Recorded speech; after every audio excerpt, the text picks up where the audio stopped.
Çaresizem bəxtimi zülmət kimi etdin qara. Mən bu qaranlıqda qəribəm, aparır yol hara.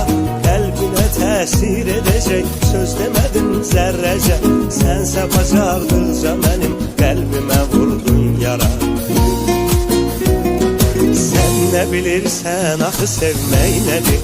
Mənə də göstərəsən sevilmək nədir? Ey gözümü yaşlı qoyan sevgilim, İndi mənim halıma gülmək nədir? Sən nə bilirsən axı sevmək nədir? Mənə də göstərəsən sevilmək nədir? Ey gözümü yaşlı qoyan sevgilim, İndi mənim halıma gülmək nədir?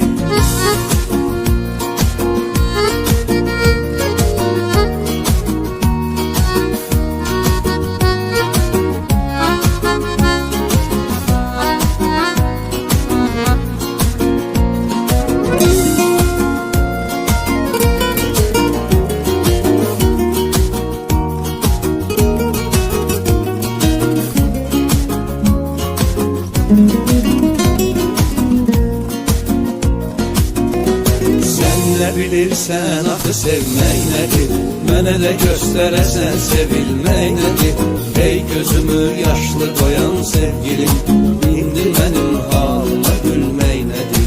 Sen ne bilirsən axı sevmək nədir? Mənə də göstərəsən sevilmək nədir? Ey gözümü yaşlı qoyan sevgilim,